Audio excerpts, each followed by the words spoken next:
Halo teman-teman, masih ingat kan jalur pencernaan kita terdiri dari apa aja? Hari ini kita bahas fungsinya satu persatu ya. Kita mulai dari yang pertama, yaitu mulut. Mulut berfungsi sebagai tempat memasukkan makanan ke dalam tubuh. Di dalam mulut terdapat beberapa organ pendukung seperti lidah dan gigi yang mendukung terjadinya pencernaan makanan baik secara mekanis maupun kimiawi. Coba Bol, apa saja yang udah kamu tahu tentang gigi? Setahu aku, gigi berfungsi untuk menghancurkan makanan menjadi bentuk yang lebih halus dan tidak berbahaya untuk tubuh. Oh ya, gigi itu ada 3 jenis loh. Ada yang namanya gigi seri. Bentuknya seperti pahat dan berfungsi untuk memotong dan menggigit makanan. Lalu, ada juga gigi taring.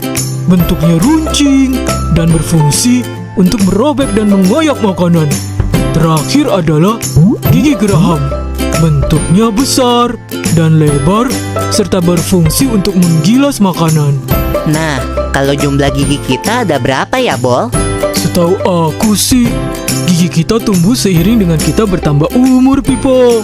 Gigi manusia tumbuh pertama kali ketika bayi berumur 6 bulan. Saat itu, jumlah gigi manusia hanya 20 buah. Terdiri dari 8 buah gigi seri, 4 buah gigi taring, dan 8 buah gigi geraham. Jumlah ini bisa bertambah ketika manusia menyentuh umur 6-14 tahun. Jumlah gigi orang dewasa ada 32 buah, terdiri dari 8 buah gigi seri, 4 buah gigi taring, dan 20 buah gigi geraham. Selain itu Bol, di dalam mulut kita, gigi ditemenin sama lidah. Lidah terletak di bagian dasar rongga mulut. Lidah berfungsi untuk mengatur letak makanan pada saat mengunyah, membantu menelan makanan, dan mengecap berbagai rasa makanan seperti rasa manis, pahit, asam, dan asin. Nah, di dalam mulut terdapat 3 kelenjar ludah yang terletak di bawah lidah, di pangkal rahang, dan di dekat telinga. Kelenjar ludah menghasilkan air ludah dan enzim amilase atau petialin. Enzim ini berfungsi untuk mengubah zat tepung atau amilum menjadi zat gula atau glukosa. Setelah dari mulut, makanan kita menuju kerongkongan. Kerongkongan adalah suatu saluran seperti tabung sepanjang 20 cm yang menghubungkan antara rongga mulut dengan lambung. Di dalam kerongkongan terjadi gerakan peristaltik, yaitu gerakan meremas-remas yang dilakukan oleh dinding kerongkongan untuk membuat makanan terdorong masuk ke dalam lambung. Berarti tujuan selanjutnya ke lambung ya, Pipo? Betul, Bol. Lambung adalah bagian dari organ pencernaan manusia yang paling elastis. Lambung berbentuk seperti kantong dan terletak di dalam rongga perut sebelah kiri atas. Di dalam lambung, makanan mengalami pencernaan secara mekanis dan kimiawi. Pencernaan mekanis dilakukan oleh dinding atau otot lambung yang meremas dan mengaduk makanan. Pencernaan kimiawi dilakukan oleh getah lambung yang dihasilkan oleh kelenjar getah lambung. Getah lambung mengandung enzim pepsin, enzim renin, dan asam klorida. Enzim pepsin berfungsi untuk memecah protein menjadi pepton. Enzim renin berfungsi untuk mengendapkan protein susu menjadi kasein. Asam klorida atau HCl berfungsi untuk mengasamkan makanan dan membunuh kuman yang masuk bersama makanan. Nah, habis ini makanan kita pergi ke toilet ya? Hihihi. Ah, kamu ini belum, Bol. Selanjutnya, makanan dicerna di usus halus dulu. Usus halus merupakan usus terpanjang dalam saluran pencernaan karena panjangnya mencapai 6 hingga 7 meter. Di dalam usus halus terdapat cairan khusus yang membantu penyempurnaan pencernaan makanan. Oh iya, usus halus terdiri dari 3 bagian, yaitu usus 12 jari, usus kosong, dan usus penyerapan. Apa aja ya fungsinya? Usus 12 jari atau disebut juga duodenum memiliki panjang kira-kira 25 cm. Usus 12 jari mencerna makanan dengan bantuan getah pankreas dan getah empedu. Getah pankreas dihasilkan oleh kelenjar pankreas. Getah pankreas mengandung enzim-enzim berikut. Enzim amilase berfungsi mengubah zat tepung atau amilum menjadi zat gula atau glukosa. Enzim tripsin berfungsi mengubah pepton menjadi asam amino. Enzim lipase berfungsi mengubah lemak menjadi asam lemak dan gliserol. Kalau getah empedu dihasilkan oleh hati dan disimpan dalam kantong empedu, getah empedu berfungsi untuk mencerna lemak. Selanjutnya, usus kosong atau jejunum terletak di antara usus 12 jari dan usus penyerapan. Usus kosong memiliki panjang sekitar 2,5 meter dan berfungsi untuk mencerna makanan dari usus 12 jari. Terakhir adalah usus penyerapan yang merupakan tempat penyerapan sari-sari makanan. Di seluruh permukaan dindingnya terdapat ujung-ujung pembuluh darah yang menyerap sari-sari makanan. Kemudian, sari makanan diedarkan melalui aliran darah ke seluruh bagian tubuh. Jadi makanan yang kita makan kembali lagi ke dalam tubuh kita ya? Iya, Bol. Habis itu, sisa makanan yang dicerna masih berlanjut ke usus besar. Nah, usus besar berfungsi menyerap cairan, vitamin, dan mineral dari sisa-sisa makanan yang telah diserap oleh usus halus.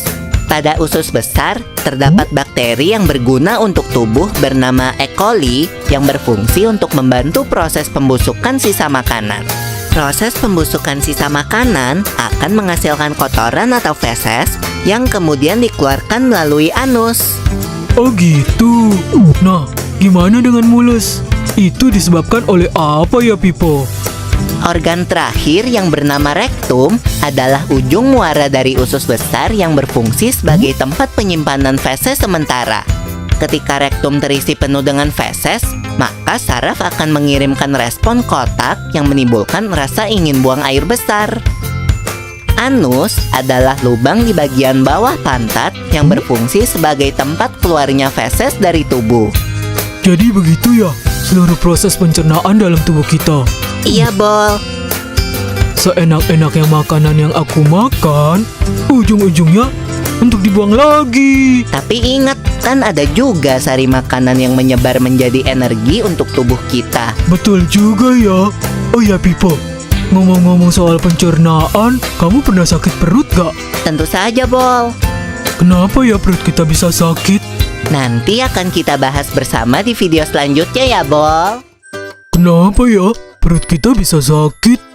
Gini, Bol, gangguan atau penyakit pada organ pencernaan umumnya disebabkan oleh makanan yang tidak sehat dan pola makan yang tidak teratur. Aku jadi ingat minggu lalu pas aku kena diare. Kok bisa, Bol? Minggu lalu, aku makan bakso di taman dan aku pesan yang super pedas.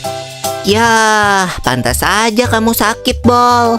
Hehe, iya Pipo. Aku baru tahu loh kalau diare sering disebut juga mencret. Kata dokterku, seseorang yang terkena diare mengalami buang air besar yang lebih sering dan encer dari biasanya, sama kayak yang aku alami. Walaupun termasuk penyakit ringan, tapi kalau tidak mendapat perawatan yang benar, diare bisa jadi bahaya loh. Dan setauku, diare dapat disebabkan oleh beberapa faktor. Bisa karena mutu dan kebersihan makanan yang buruk, alergi terhadap makanan, atau terlalu banyak makan makanan yang asam dan pedas. Diare juga dapat menjadi salah satu gejala dari penyakit seperti malaria, campak, cacingan, dan infeksi usus. Biar sembuh, dokter menyuruh aku minum Oralit. Oralit adalah larutan yang terbuat dari campuran air matang yang diberi gula dan garam. Untunglah kalau kamu udah gak apa-apa, Bol. Kalau aku pernahnya kena penyakit mah. Gimana rasanya tuh, Pipo? Jadi, mah adalah penyakit yang menyerang lambung. Penyakit mah sering disebabkan karena pola makan yang tidak teratur atau sering terlambat makan. Gejalanya adalah perut terasa perih dan mulas jika terlambat makan. Saat makan pun, perut terasa sakit, kadang terasa mual bahkan muntah. Penyakit mah terjadi karena produksi asam klorida yang berlebihan di lambung. Tingginya kadar asam lambung dapat disebabkan oleh makanan yang terlalu asam atau pedas, kopi, maupun alkohol. Oh begitu, berarti kamu harus mengatur pola makanmu. Iya, Bol. Tapi ada lagi loh penyakit yang lebih ngeri. Namanya radang usus buntu. Setahu aku, radang usus buntu adalah penyakit yang disebabkan oleh menumpuknya kotoran di usus buntu, yaitu di bagian umbai cacing sehingga menyempit. Peradangan juga dapat disebabkan oleh infeksi kuman pada umbai cacing.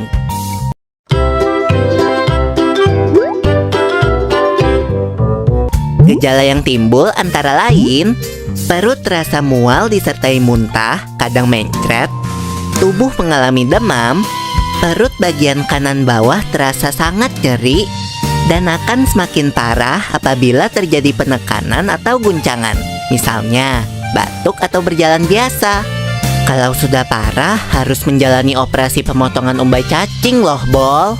Tapi sampai saat ini, fungsi dari umbai cacing sendiri belum diketahui dengan jelas. Jadi, meskipun umbai cacing telah dipotong, organ pencernaan yang lain tidak akan terganggu. Aduh, ngeri banget ya harus sampai operasi. Ngeri banget, Bol. Ada lagi nih penyakit yang namanya sembelit. Sembelit adalah gangguan pencernaan yang disebabkan oleh pengerasan feses yang berlebihan, sehingga sulit dikeluarkan meski sudah waktunya. Nah, cara mencegah sembelit adalah dengan rutin mengkonsumsi buah-buahan, sayur mayur, atau makanan yang banyak mengandung serat, serta rajin minum air putih. Kalau tifus, kamu tahu nggak, Pipo? Seingat aku, tifus adalah penyakit peradangan usus yang disebabkan infeksi bakteri. Hal yang menyebabkan penyakit tifus adalah tidak terjaganya kebersihan makanan dan minuman yang dimakan. Gejala yang ditimbulkan adalah tubuh menggigil, lemah dan disertai mual, demam tinggi yang membuat penderita mengigau, dan punggung terasa sakit kadang disertai diare atau sembelit. Penderita tifus yang sudah parah perlu mendapat perawatan di rumah sakit. Aku jadi kapok makan sembarangan lagi. Kita memang harus menjaga kesehatan organ pencernaan kita, Bol. Ada beberapa tips nih. Pertama, harus selalu cuci tangan dengan sabun sebelum makan. Kita harus banyak makan sayur dan buah serta makanan yang berserat. Jangan terlalu sering makan makanan yang terlalu pedas atau asam. Saat makan, makanlah dengan tenang. Jangan terlalu cepat menelan makanan jika belum dikunyah sampai halus. Tujuannya agar kerja lambung menjadi lebih ringan, karena lambung tidak perlu meremas-remas makanan terlalu kuat atau terlalu lama. Setelah makan, jangan lupa banyak minum air putih dan hindari minuman beralkohol dan bersoda. Biasakan tutup makanan yang ada di atas meja makan untuk menghindari makanan tersebut dihinggapi oleh lalat. Oh iya, Bol, biasakan juga makan secara teratur, yaitu 3 kali sehari, dan hindari telat makan. Hindari juga tempat makan yang kebersihannya tidak terjaga. Yuk, mulai jaga kesehatan pencernaan kita. Sampai ketemu di pembahasan selanjutnya ya.